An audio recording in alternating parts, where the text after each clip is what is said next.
हमारा आज का टॉपिक बैंक रिकॉन्सिलिएशन स्टेटमेंट। ठीक है, हमें सबसे पहले ये देखना है कि जो वर्ड है रिकॉन्सिलिएशन, इसका मतलब क्या है। ये आपको पता होना चाहिए क्योंकि अक्सर जब हम पूछते हैं स्टूडेंट से तो रिकॉन्सिलिएशन उसका मतलब ही नहीं पता था। ये पता होता है कि बैंक रिकॉन्सिलिएशन होती क्या है, ये बनती क्यों है, कौन बनाता है, लेकिन ये जो है मतलब की तरफ नहीं आते।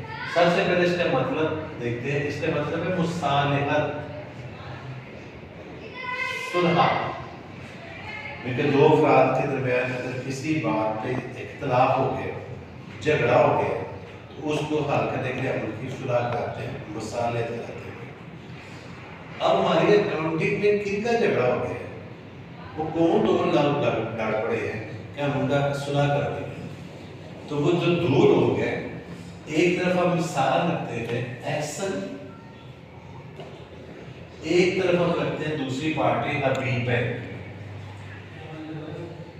एहसन और हबीब है, ये दो लोग हैं जिनके दरमियान कोई इख्तलाफ हुआ है, जिनके दरमियान कोई झगड़ा हुआ है, कोई बात आपस में तय नहीं हुई। मसलन क्या झगड़ा हुआ इनका। एहसन के पास एक बुक है, कैश बुक, जिसके अंदर जब भी कोई बैंक में वो पैसा जमा कराते हैं या बैंक से निकलवाते हैं तो कैश बुक करते हैं। अभी अपना आके है ना कैश बुक, तो उसमें 1 कॉलम 2 कॉलम 3 कॉलम, तो बैंक का कॉलम होता है। बैंक जिसमें हमारा हिसाब लिखता है ना, उसको बोलते हैं पासबुक। हमारे पास ये दो बुक्स हैं। कस्टमर जिसने अकाउंट खोला होता है अपना बैंक का हिसाब कैश बुक में लिखते हैं, बैंक जहाँ पे अकाउंट खोला होता है वो हमारा हिसाब पासबुक में लिखता है। अब एहसन ने बैंक में पैसे जमा करवाए, इन्होंने अकाउंट खोला, इन्होंने बैंक में पैसे जमा कराए 1 लाख रुपया। तो इन्होंने ट्रांजैक्शन की बैंक डेबिट और कैश क्रेडिट,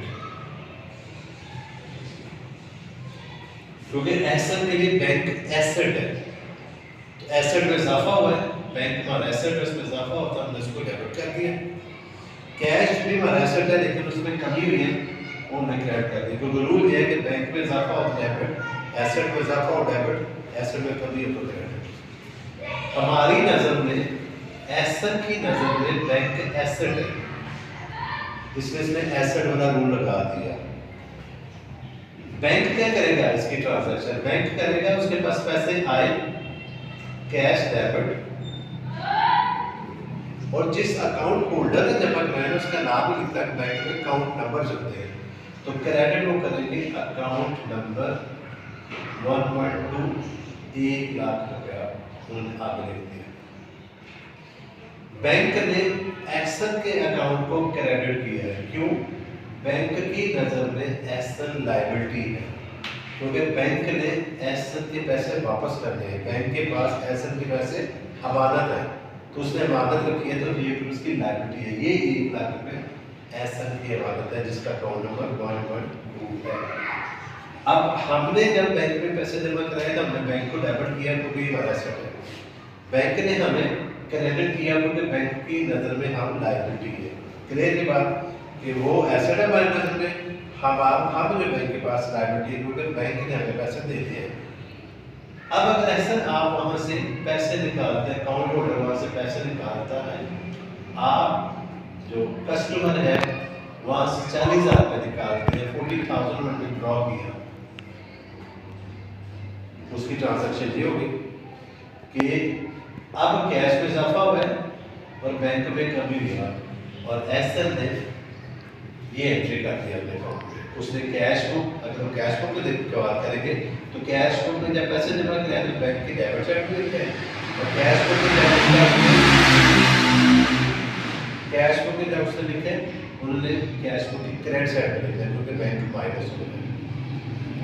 इधर क्या एंट्री होगी, बैंक की लायबिलिटी कम होगी, बैंक की लायबिलिटी कम हुई और उसने ये कैश दिया एहसन को, बैंक की लायबिलिटी कम हो रही है और एहसन की नजर में इसका बैंक एसेट कम हो गया। अब दोनों ने पैसे जमा करने की भी ट्रांजैक्शन लिखी, दोनों पार्टीज ने पैसे निकलवाने की भी एंट्री कर दी। अब जब हम बैलेंस निकालेंगे, जब हिसाब करेंगे, तो एहसन देखता है कि मेरी कैश बुक के मुताबिक मेरे बैंक में पड़े हुए हैं 60,000। वो बैंक से पूछते हैं या अपनी ऐप खोल के वहां से देखते हैं कि मेरे अकाउंट में कितने पैसे हैं, तो बैंक से पता चलता है कि इसके अकाउंट में कितने पैसे हैं, 60,000। अब ऐसा जो अकाउंट होल्डर है वो कह रहे हैं मेरे बैंक में 60,000 है, बैंक कह रहे हैं हाँ तुम्हारे मेरे पास 60,000 है। यहाँ कोई झगड़ा कोई मसला है? बिल्कुल कोई झगड़ा ही नहीं है। जिसने पैसे दे दिए वो भी कह रहे हैं 60,000, जिसने ले लिया वो कह रहा है 60,000। लेकिन हम क्या करेंगे, हम ऐसी सिचुएशन क्रिएट आउट करेंगे जहाँ झगड़ा हो जाना है। मसलन ऐसा कह रहे हैं मेरे बैंक में पड़े हुए 60,000, बैंक कहता है नहीं मेरे पास तो 50,000 है, यहाँ पे झगड़ा हो गया। लेकिन आपके हिसाब से 60,000 है, बैंक के हिसाब से 50,000 है। ऐसी सिचुएशन आ जाती है, वो भी देखिए क्यों आ जाती है। ऐसा कह रहे मेरे अकाउंट में 60,000 है, बैंक कह रहे मेरे आपके 80,000 है, तब भी हम उसमें जॉब भी मैच करें, वो के हमारा भी फायदा 80,000 पे करें। लेकिन हमेशा दोनों का बैलेंस इक्वल होना चाहिए। जब ये इक्वल नहीं होगा तो फिर झगड़ा होगा, यहाँ आगे झगड़ा होगा। इसी झगड़े को खत्म करने के लिए फिर एक अलग से रिकॉन्सिलिएशन स्टेटमेंट बनाना पड़ेगी, और ये बनाता है कस्टमर जो अकाउंट होल्डर होगा, रिकॉन्सिलिएशन स्टेटमेंट बनाएगा। मंथ एंड पे आप अपनी कैश बुक की ट्रांजैक्शन और बैंक से स्टेटमेंट मंगा के उसकी पासबुक की स्टेटमेंट की आपस में इंटरेस्ट मिलाएंगे, और फिर आपको पता लग जाएगा कि ये झगड़ा की बड़ी मसला है। अब इन दोनों के दरमियान यहाँ बात आगे रुक गई कि इन दोनों के दरमियान अगर ये सिचुएशन आ जाए, कस्टमर के अकाउंट होल्डर के बैंक के दरमियान अगर ये सिचुएशन आ जाए, तो हमें कैसे पता चलेगा?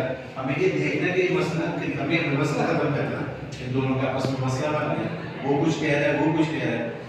जब भी हमने कि मसला खत्म करना है, सुलह करानी है, किस मामले को हल करना है, तो पहले ये ढूंढना है कि वो मामला हुआ क्यों, रीजन क्या है, इसके पीछे रीजन क्या है जिसकी वजह से, जिनकी बुनियाद पे ये दोनों का बैलेंस बराबर है। तो पहले हम दोनों का बैलेंस बराबर ना होने की वजूहात, रीजंस ढूंढेंगे कि क्या बैलेंस इक्वल नहीं हुआ। तो नेक्स्ट टाइम हमारा रीजन की तरफ